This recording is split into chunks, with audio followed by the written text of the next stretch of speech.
I'm Crypto Kapoor and you're watching Coffee and Crypto on this last day of the year 2021. And what a year has this been. So, it's just that time of the year when all of us are reflecting back on 2021, things we did, things we excelled at, things we didn't do very well at, and then also make plans for 2022.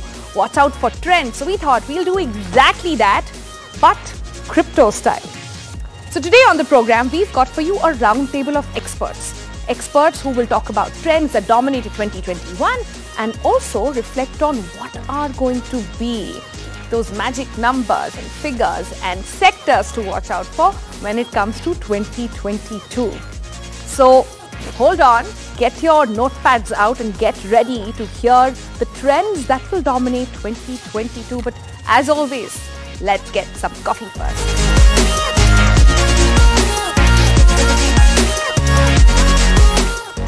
Okay, so let's do a roundup of 2021 first, and let's begin with how the cryptos actually fared this year round. And we've got a graph for you that tells you in just about a year's time what exactly has been some of the how the top coins have actually done. We'll begin with Bitcoin over there. Went from 22 to about 38 lakhs as of this moment. Ether went from 54,800 to 3 lakhs. Nance went from 2,800 to about 41. Solana went from 150 to guess what? 14,270. So all you Solana people there ended up making a lot of money. Cardano also went from 15 to 112. Terra, large Polkadot, Dogecoin had a bit of a story over there, and so did Polygon. Went from 1.5 to 188. So that's been one of the top biggest gainers for the year 2021. The biggest story, I guess, has been the adoption of Bitcoin as a legal tender that took place in El Salvador. It became the first country to do so. That happened, and what also happened was China clamping down on cryptocurrencies, but it did not see the sort of response one had anticipated in a way. When it came to India, it had been a very, very, very interesting year. Indian governments, they considered regulation. We earlier got an old memo out which said it will ban crypto. Then they were all go about bringing in stakeholders. There were meetings taking place. Crypto was being discussed in Parliament, in cabinet meetings, in other forums as well. And Prime Minister actually launched this week itself, the last closing week of the year 2021, saw the Prime Minister launching IIT Kanpur degrees based on blockchain. That is the biggest sort of endorsement we've seen in the past 1 year. If we shift to, talking about blockchain, if we shift to the other tech out of crypto here, then NFTs really, they went mainstream. Average price of an NFT jumped from $25 in January to about $900 in December. India's had some massive NFT dumps as well, from cricketers to film stars to artists, all of them coming together. And then, of course, how can we forget? And how can we not talk about metaverse? It has been such a massive rage this year. It went mainstream. In fact, lockdown getting into place in several parts of the country meant like a lot of people making memes saying that, well, let's just join the metaverse New Year party. Paris Hilton will be hosting one, by the way. Justin Bieber performed in metaverse this year, and there are so many more events that are lined up. DeFi, another major traction point this year. Money on DeFi platforms rose to nearly $260 billion from $19 billion at the start of the year. Look at the jump over there.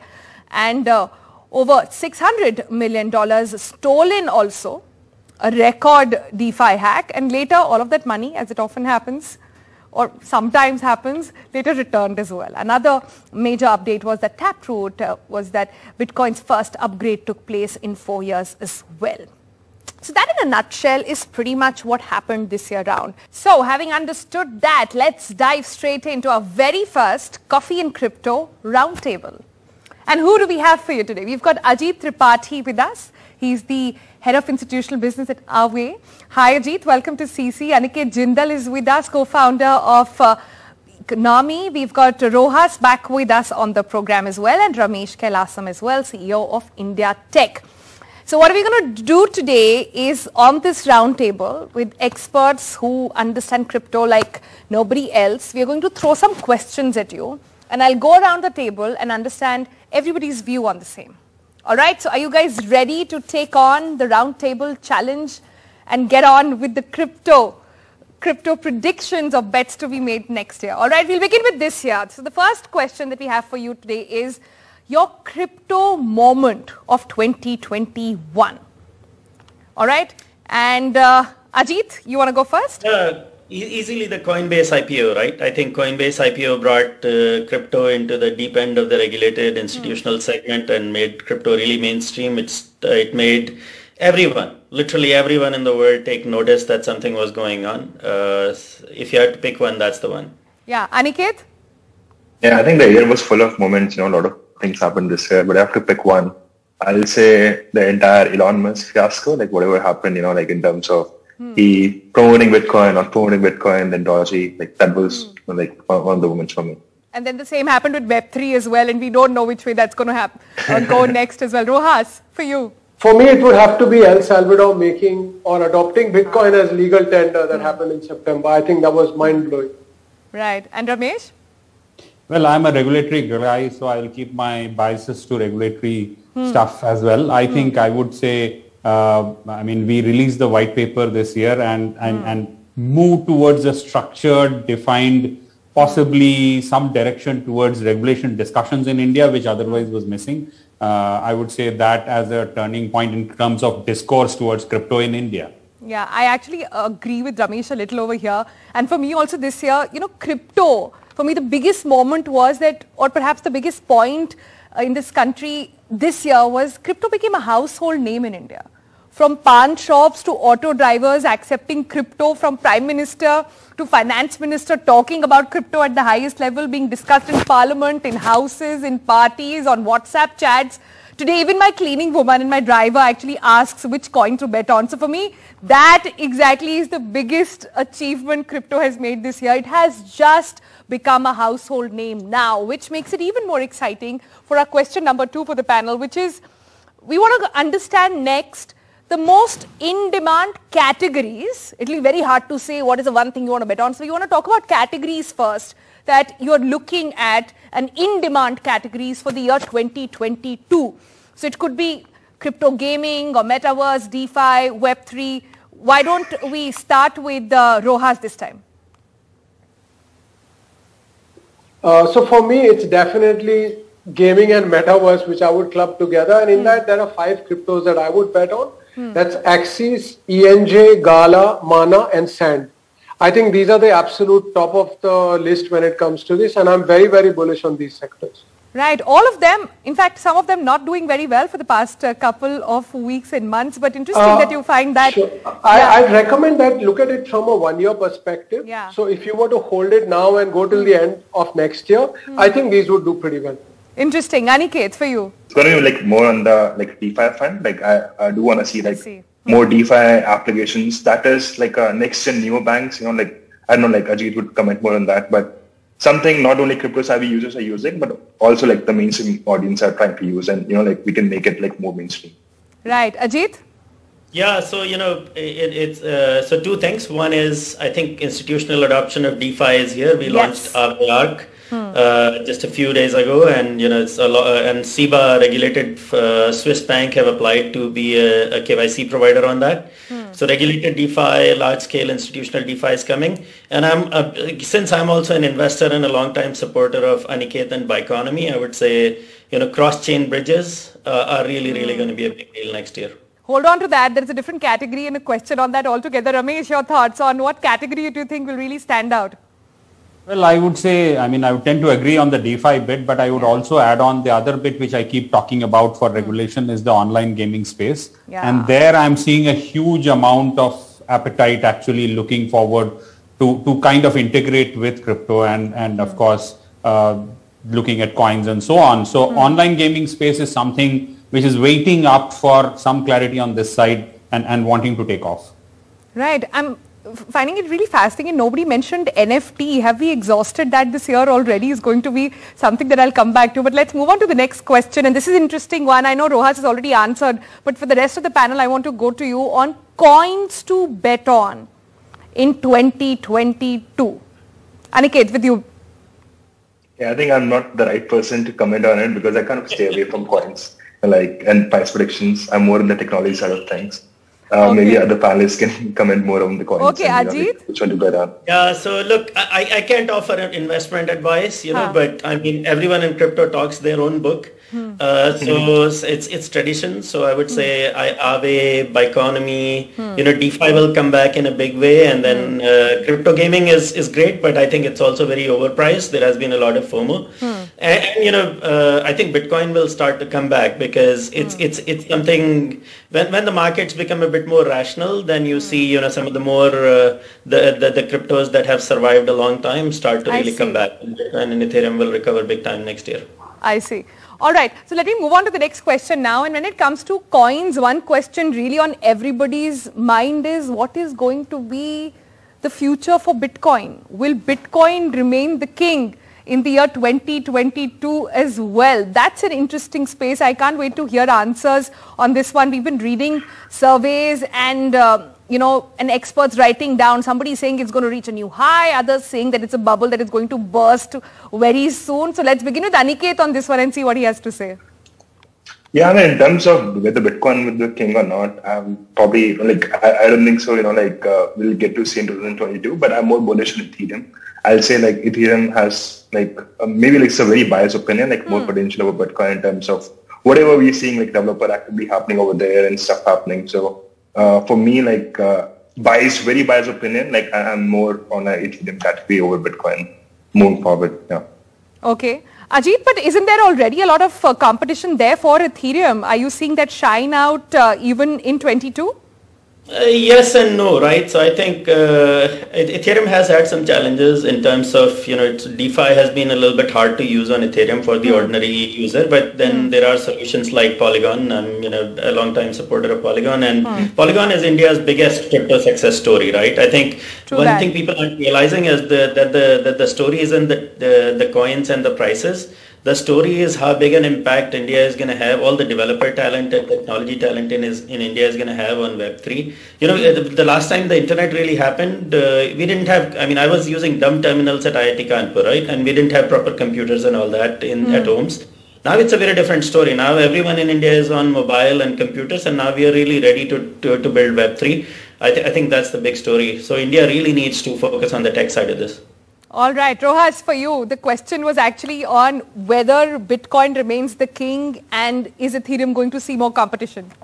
Sure, Bitcoin is definitely going to remain the king according to me, and I would expect a $100,000 price by the end of next year. Okay. And when it comes to Ethereum, I don't really see it losing its number one position in DeFi, but it's definitely going to get a lot of competition from Polygon, Binance Smart Chain, Solana. I think these would be really good competition. But Ethereum would still be number one for DeFi. All right. Ramesh, you want to sort of weigh in on this everlasting battle between Bitcoin versus Ethereum? Well, I would again give a regulatory spin to it and an India answer. And that is to say, let's look at what Government of India now defines and says in its upcoming whatever legislation that is, to say these are the coins we are going to allow you guys to trade in India, and these are the thresholds and these are the metrics for it. So whoever makes the cut becomes the king then when the Indians start legitimately trading on it based on some regulation. Well, I doubt if Bitcoin will not make the cut. If not Bitcoin, then what? That's something that we'll have to see to. But let's move on to the next one, and another word which has dominated this year's conversation, and it has had everybody jump onto it. There have been Twitter wars over it as well, and yes, I am talking about Web3 expectations in 2022. Now, Web3 in 21 was all about VCs pumping in investment, on betting on it, on, of course, Elon Musk fighting over it as well, as was mentioned earlier. But Aniket, Web3 for you, specifically, which way do you see this moving forward? Are we getting closer to realizing, or we are still in the framework of finding out and, figuring out Web3? I think this is a very close topic, and my entire company is based on Web3 only. So from last 3 years, we've been building on having Web3 adoption and getting more and more developers come in the space. Definitely, 2022 is going to be a lot on Web3. I already see like a lot of existing Web2 companies switching some part of the operations to Web3, and new like developers coming in, starting to build on Web3 rather than Web2. So we will see like a lot of Web2 companies, like having some part, like they're really working on Web3. Plus, a lot of new gaming DeFi companies already going to be setting up Web3. So I'm very much bullish on entire Web3 and whatever like new developments will be seen in the space. Not only from the developer standpoint, like talk of the VC space. People have now, and VC firms have like separate arms where they just focus on Web3 investments. So this is a very hot and bullish topic, and like a suggestion to everyone who's kind of either is a entrepreneur or developer, very closely look at Web3 and try to do something here. 2022 is going to be mostly about Web3 in my opinion. I see. Mostly about Web3 then, Ajit. Yeah. So look, I think let's draw some context, right? We are in a cross asset class bubble right now. And that's because the Federal Reserve and central banks around the world have been printing a lot of money, trillions of dollars, right? So there is too much money in the system and everyone is speculating. So there is a lot of speculation. Indians have invested over 85 plus billion in crypto, but then it's not just crypto, right? We have meme stocks and property bubble and commodities bubble and so on. When all of this has settled down and we have kind of, normal service has been restored in terms of monetary policy and all of that, then it's really a tech story. It's not a buying and selling and trading story. And the tech story is being built by the likes of, Aniket and his team and Polygon and Aave and so on. And the tech story is that we are starting to build a class of applications that will be user owned, right? So unlike Facebook that's owned by Mark Zuckerberg, Google not owned apps, by, but dApps. Yeah. So now it's not going to be about people printing money out of nowhere. It's going to be about user-owned platforms. But do you see that being realized in 22, or we're still some time away from that? Rohas, how soon or how close are we really to realizing Web3? I think it's already there in a big way. So if I look at my favorite Web3 coins, so first would be BAT, or Basic Attention Token. And as a content creator, I've been getting paid in BAT for like over a year now. And I see the use of it. It really makes sense to me and to most of the content creators I know. Another project that I actually end up using a lot is Filecoin, which is kind of like the Airbnb for data storage. And the third is Theta for video streaming. Now, these 3 platforms of cryptos are already there in the mainstream. So I think Web 3.0 is already there. It's just that the terminologies we can't all agree on. But I think it's already there. Pretty big. All right, so I only have time to take one more question, and this one is going to be Ramesh's domain. The word for this year, for crypto in India at least, was regulation, right? We almost saw a bill happen and then taken back. We almost saw a ban come into place, then taken back. We almost saw a cabinet clearance as well and then taken back for a relook. So what exactly are we expecting in 2022? And, Ramesh, I want to understand this from you. The information NDTV has as of this moment is that there's nothing happening on the regulation front, at least till the time elections are over. So post that, are we expecting some dramatic sort of regulation to come in, bill to be passed perhaps in 22? Well, there are 2 ways of looking at it, and I think all the information that you mentioned, I tend to agree with you on that. But if you look at the white paper that we had released, the reason I go back to that is because in the white paper, we had recommended everything that you can do without even a bill, which means that today if the government decides, and you have the budget session of Parliament coming up in January end, beginning of February, they can name it in the budget session, in the budget document to say cryptocurrencies will be treated this way and this is how they will be taxed and this is how the relevant changes in respective acts have to be made. You can tweak 4 or 5 acts and make it into a regulation of sorts automatically. So my sense is that, I mean, ideally, if the government reads my white paper even more on a second look basis, I would tend to make their life easier by saying, don't go for a bill, just tweak all your existing regulations and allow things, and where necessary, come out with specific clauses and so on as we go along. But my reading is that we need to have something in place in the budget. We can't be kind of pushing it over and over and again. I tend to see a clarity emerging in the budget document. In the budget document itself. That's interesting. Ajit, for you? Yeah, so I think, look, there is no point in applying existing rules to the new internet, right? So if that's what Bill Clinton and Al Gore had done, we would not have the internet we have today. So I think we really need to acknowledge the nature of this technology and really, update our existing rules and regulations to what's really going on with the tech. And I think that's where innovators like Aniket, myself, our DeFi ecosystem, we need to kind of work with policymakers to educate and inform and work collaboratively to figure out regulations that make sense. If we apply existing rules, we're just going to hurt Indian economy for the next 10 years. And I think what everybody is really seeking in 2022 in terms of regulation is clarity on this front. We want to know for sure which way, because, one news and an old document that actually surfaced sort of brought a bloodbath in the markets. That's something that everybody wants to avoid. Isn't that true, Aniket? I mean, definitely running a company from India, definitely that's something we want to see, because all our team members, employees were always kind of scared, what's going to happen, how we should actually think of future, whether it's going to come or not. Plus, a normal, a headline is misinterpreted in so many different ways. So as for Indian entrepreneurs and developers who's building on this space, we definitely want more clarity so that we can stay in India, work here, and also help grow the economy. Right. Rohas, last word. Regulation. Sure. Stuff that you're looking forward to. So I'm hoping that the government takes a functional approach, and instead of trying to put all cryptos into one basket, there are 11 different very clear categories. And I think we need separate laws to handle. Some can be done under existing, but some are going to need new legislation. I'm hoping the government takes the functional approach. All right. So regulation is a subject actually that will definitely moving forward. But going by what Ramesh has said, that maybe something is coming up in the budget session. That will be interesting to watch out for.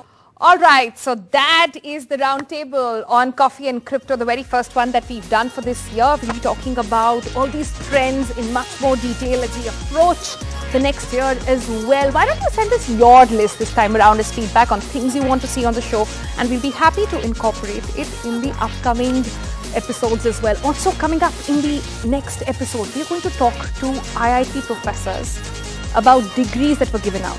But why on this show? Because it's actually based on blockchain, and guess who made that announcement? Well, Prime Minister Modi himself. Isn't that one hell of a teaser coming up for the new year? So all those details, you'll catch us next week. Until then, Happy New Year, guys.